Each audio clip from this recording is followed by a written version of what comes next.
बिस्मिल्लाहिर्रहमानिर्रहीम। अस्सलाम वालेकुम। एग्रीकल्चर इन्फॉर्मेशन के साथ मैं हूं मोहम्मद तासीन।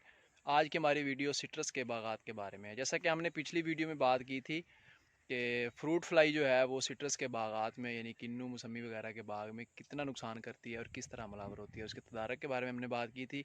तो आज हम बात करेंगे सिट्रस के बागात में सन बर्न के बारे में कि सन बर्न से हमारा फ्रूट कितना मुतासर होता है और कितना इसका नुकसान होता है और इसका तदारक किस तरह किया जाए। तो इसके बारे में हम बात करेंगे। तो सबसे पहले मेरी गुजारिश है कि जिन हज़रात ने मेरे चैनल को सब्सक्राइब नहीं किया, चैनल को सब्सक्राइब कर दें ताकि हर नई आने वाली वीडियो आप तक बआसानी पहुंच सके। तो सनबर्न सिट्रस में किन्नू पार जो है वो जुलाई से सितंबर तक मौसम शदीद गर्म होने की वजह से जो है मौसम शदीद गर्म होने की वजह से ऐसा फल जो पौधे के बाहर बरह रास्त धूप में खड़ा हो, सूरज की रोशनी जो है उस पर डायरेक्ट पड़ रही हो, तो उसकी वजह से झुलसाओं का शिकार हो जाता है। ये झुलसाओ जो है ये एक गैर मुतहरक न्यूट्रिशन की वजह से होता है। ये गैर मुतहरक या सुस्त दस्तयाब न्यूट्रिशन होते हैं। जैसा कि फास्फोरस हर पौधे के लिए लाजम है, तो इस तरह ये न्यूट्रिशन जो है वो ये भी हर पौधे के लिए फ्रूट के लिए लाजमी है। इस न्यूट्रिशन की कमी की वजह से फल और पत्तों के सेल्स टूट फूट का शिकार होकर जलने लगते हैं और सेल्स की तैयार या मुरम्मत या अदम दस्तयाबी यानी गैर मौजूदगी की वजह से फल ख़राब होकर गिरने लग जाता है। तो इसकी मिसाल में कुछ यूँ है कि आपके साथ में ये मिसाल शेयर कर रहा हूँ। जैसा कि आजकल मकई की जो फसल है उसमें जड़ें गलने और पत्ते नीचे से जो पत्ते हैं वो सूखने का जो है वो शिकायत आ रही हैं।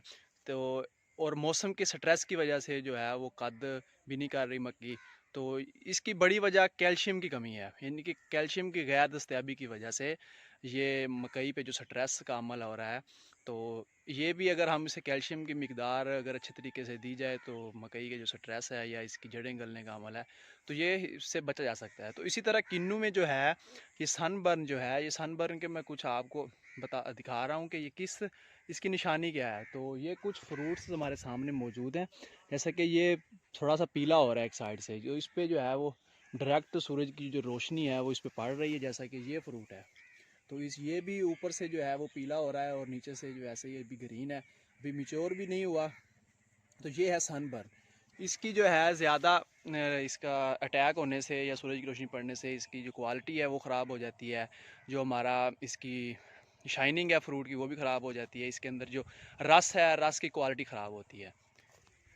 तो इसी तरह जो सिट्रस के बागात में सनबर्न से बचने के लिए जो मुतासरा फल हैं वो बिल्कुल ठीक और नया उन्हें किया जा सकता है। तो वो किस तरह किया जा सकता है, उसके लिए हम पोटाश का इस्तेमाल करेंगे। पोटाश जो है वो हम सिट्रस के बागात में जो हमारे बाग हैं उसमें हम इस्तेमाल करेंगे। उसमें हम पोटाश है वो फ्लड भी कर सकते हैं। अगर पाउडर फार्म वाली या दानेदार पोटाश है तो वो हम पौधे की मुनासबत को देखते हुए, पौधे की उम्र को और उसके साइज़ को, घेरे को देखते हुए हम वो पोटाश जो है उसे घेरे में भी हम डाल सकते हैं।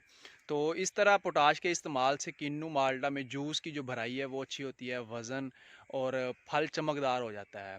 फार्मर से गुजारिश है कि ये पोटाश जो है ये लाजमी फ्लड करें और हर पौधे के घेरे में ज़रूर डालें।